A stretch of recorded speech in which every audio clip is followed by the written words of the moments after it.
Hello everyone! Welcome back to another video. Siguro na itatanong mo sa iyong sarili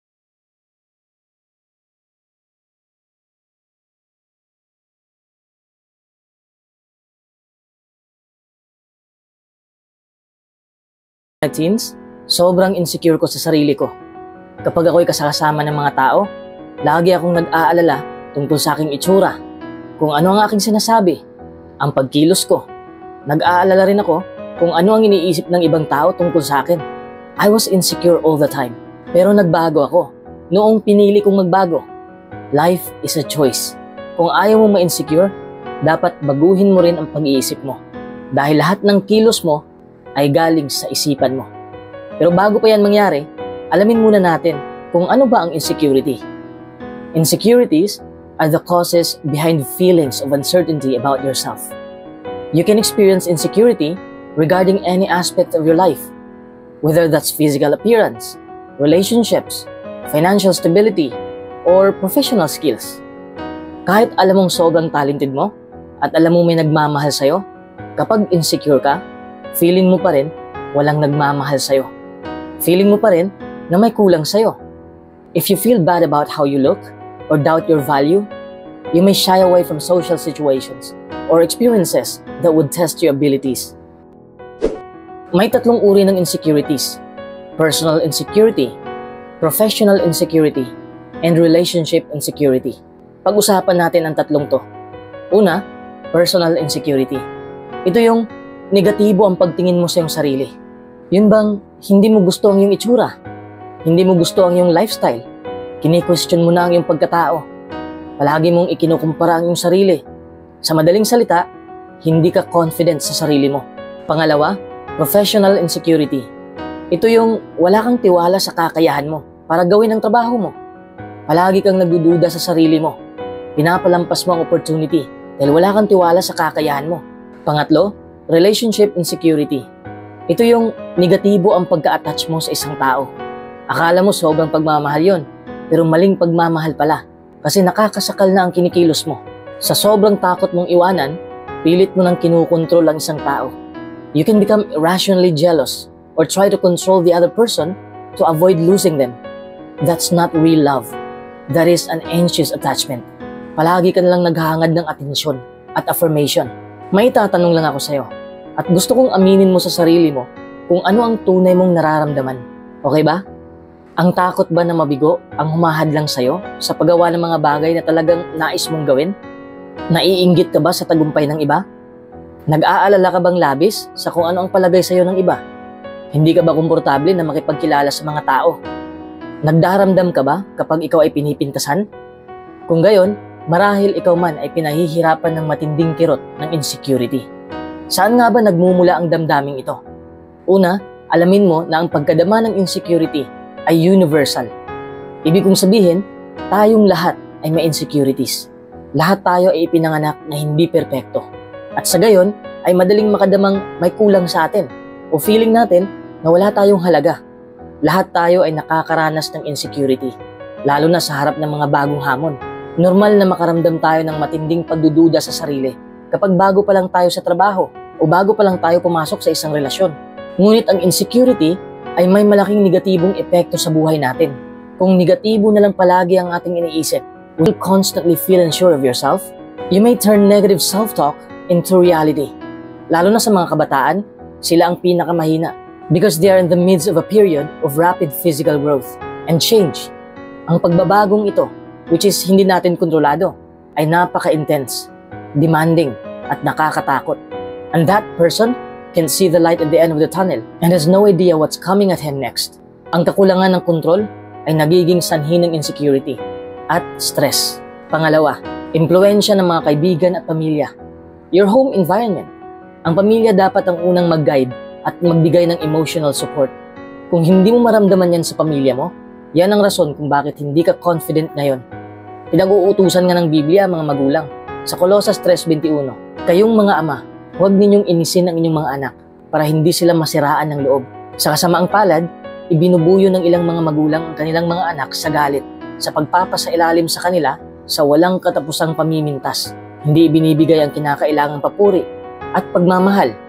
Ang pamimintas ng mga magulang ay maaaring kadalasan ay humantong sa insecurity. And if you're still receiving negative messages, this will only reinforce your feelings of insecurity. Maaari ring panghinain ng iyong mga kasama ang iyong self-confidence sa pamamagitan ng laging pagtukso sa'yo o pagpinta sa iyong itsura o kilos. May nag-chat sa akin kahapon, sabi niya na nakakapanghina daw ng loob, palagi niyang sinisikap na makibagay. Ayaw kasi nang layuan siya ng mga kaibigan niya. Naiintindihan ko ang naramdaman niya because all of us want to be liked. Everybody wants people to like them, right? Ano man ang mga dahilan ng insecurity, it's simply a part of growing up and may never disappear completely. Pero tandaan mo na ang sobrang pagkabahala mo sa iyong itsura, reputasyon o mga kakayahan ay sisira ng iyong confidence. Kahit na sabihin mo pa na isa kang matatag na adulto, insecurities have the potential to damage both of your self-perception and your relationships. May mga taong pinagtatakpan nila ang kanilang insecurity sa pagpapakita ng huwad na katapangan, ng pangahas na kasuotan para magmukhang astig. Pero deep inside, insecure pala sila. Pero paano mo ba madadaig ito? Narito ang 8 tips upang matulungan kang mabawasan at mapagtagumpayan ang insecurity. Number 1, alamin mo ang iyong positibong mga katangian. Hindi man perpekto ang hubog ng katawan mo. Hindi ka man sexy. Huwag mong masyadong isipin yon. Sa positibo mong katangian ka mag-focus. You have developed the qualities of love, joy, peace, long-suffering, kindness, goodness, faith, mildness, self-control.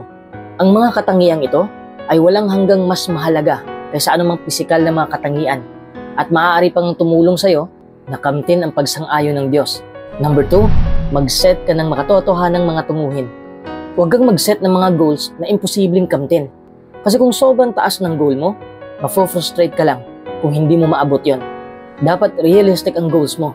When you set realistic goals, you allow yourself to grow and feel empowered. Kung may naset ka ng goal, then create an action plan to reach it, working toward them with structure and intention. Hindi mo kinakailangang maging valedictorian sa klase upang maging isang magaling na estudyante o maging manlalaro sa Olympic upang masayahan sa sports. Pwede ka namang sumaya kahit wala kang mataas na achievements. Pero wag mo namang ilagay ang iyong mga tunguhin na napakababa dahil lang sa takot kang mabigo. Ang kabiguan ay maaaring magsilbing isang paraan ng pagkatuto. Huwag kang matakot mabigo. Noong bata pa tayo, natuto tayong lumakad sa pamamagitan ng pagsupil sa hilig na matumba. Di ba? Number 3, huwag mong ikumpara ang sarili mo sa iba. As Eleanor Roosevelt once said, no one can make you feel inferior without your consent. Napakaganda rin ng payo ng Galatia 6:4. Suriin ng bawat isa ang sarili niyang mga pagkilos. Sa gayon, magsasaya siya dahil sa mga nagawa niya at hindi dahil ikinumpara niya ang sarili niya sa ibang tao. Kapag ba ang isang tao ay mas maganda pa sa'yo, merong mas magarang mga damit o mas matalino kaysa sa'yo, ibig bang sabihin na mas mabuting tao siya kaysa sa'yo? Ang totoo ay hindi mahalaga sa Diyos ang panlabas na anyo.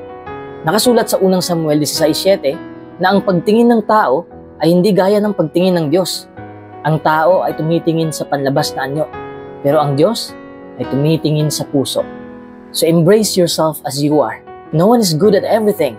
Lahat tayo ay may kalakasan at may kahinaan din. And that doesn't make us any less worthy of love and respect. Comparing yourself to others is one of the core reasons many people have a negative self-image. Nakikita mo ang mga kaibigan mo na may asawa na at mga anak.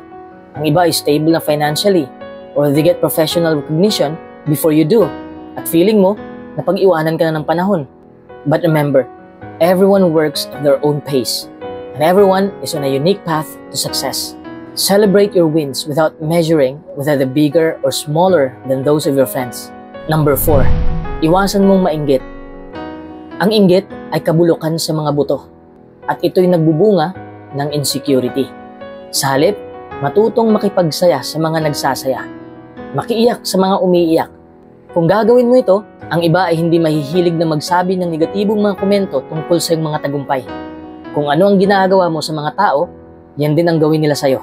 Number 5, makihalubilo ka sa ibang tao. Pero hindi ko sinasabi na kung sino-sinong tao na lang ang samahan mo. Mamili ka pa rin ng taong sasamahan mo, lalo na kung spiritual ang pag-uusapan. Surround yourself with encouraging people. Kung na-appreciate ng kaibigan mo, kasamahan at pamilya mo ang iyong talento at kung chini-cheer ka nila palagi, Sila ang tunay mong kakampi sa buhay. Keep these people close. When you're struggling with insecurities, they can act as sounding boards and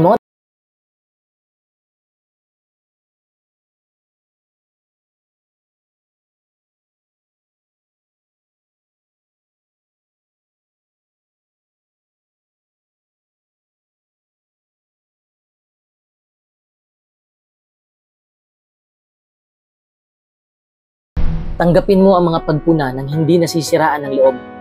Huwag mo ring dibdibin ang lahat ng sinasabi ng mga tao, lalo na kung gusto nilang ibagsak ka. Pero kung ang pagpuna ay matuwid, humanap ka ng mga paraan upang ikapit ito sa buhay mo. Ang taong marunong ay nakikinig at kumukuha ng higit pang instruksyon. Mga mangmang lang ang mahamak sa disiplina at karunungan. Maaaring magkulang ka sa isang bagay, subalit hindi ka niyan ginagawang bigo bilang isang tao. Pero kumusta naman kung ang pagpuna ay galing sa mga magulang? Tungkulin ng mga magulang na disiplinahin ang kanilang mga anak. Pero kung inaakala mong ito ay sumobra na, di makatwiran o humihiya, marahil maaari mong piliin ang isang mahinahong sandali upang ipakipag-usap ang mga bagay-bagay sa mga magulang mo. At ipaalam mo sa kanila kung paano ka naapektuhan ng kanilang mga salita. Number 7. Huwag kang matakot na maging iba. Huwag mong hayaan na kinokontrol na nila ang kilos mo. Ang pananalita mo,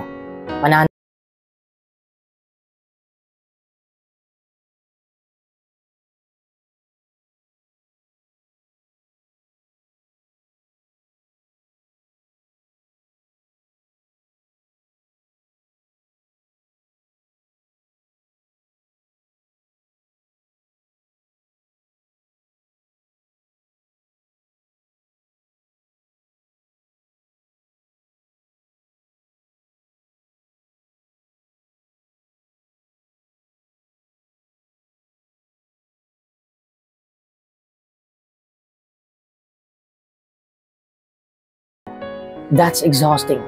So just be yourself. Okay? Number 8. Paghandaan mo ang problema. Dapat handa ka sa lahat ng panahon. Kasi alam naman natin na palaging may problema sa buhay. Mga problemang hindi natin inaasahan. Ang kaibigan natin ngayon ay kaaway na natin bukas.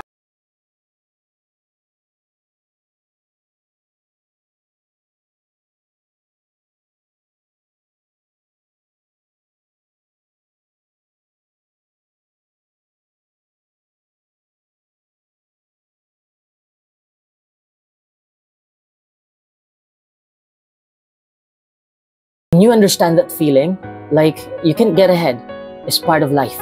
You can more quickly acknowledge and move past situations that test your skills or willpower without taking them personally. Ang mga mungkahing ito ay walang alinlangang makatutulong. Subalit, huwag mong asahan na ang confidence ay mangyayari sa isang araw lang. Hindi madaling baguhin ang sarili natin. Habaan mo lang ang iyong pasensya.